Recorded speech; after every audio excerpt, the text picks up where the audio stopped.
So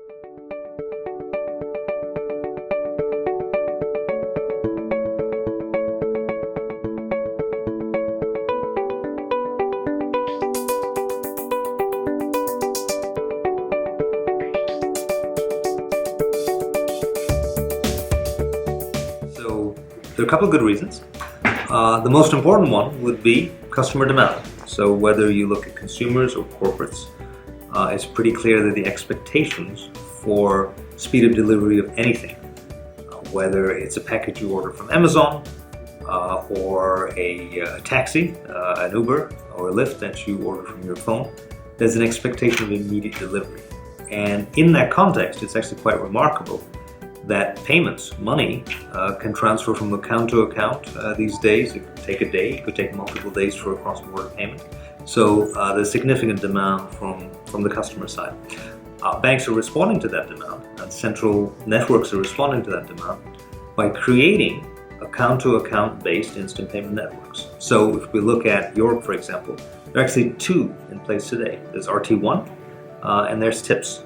So the services exist, and what banks need to do at this point is they need to take advantage of those services and connect to them, and then on top of that connection, build value-added services that they can bring to their customers, again, retail or corporate customers, so that those customers can get maximum value out of instant payments.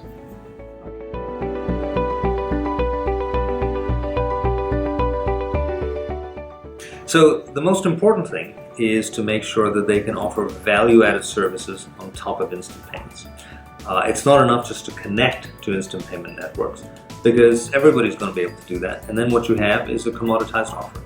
So for example, could banks look at Request to Pay, which is a service that it's an overlay service that is going to become available across Europe.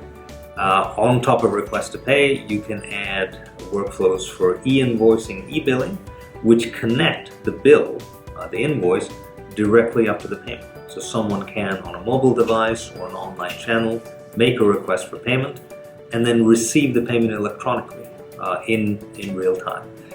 The value of that is it's all connected to the payment, so you don't have a reconciliation issue, and it reduces fraud. So for example, email fraud, the common fraud where an email is sent impersonating a CEO, for example, requesting a payment. That type of fraud, over the long run will go away as services like Request to Pay are adopted.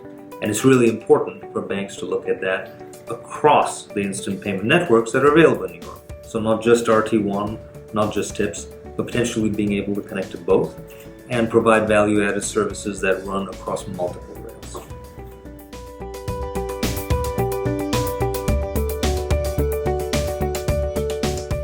We've recently been certified to connect to both RT1 and TIPS through CNET.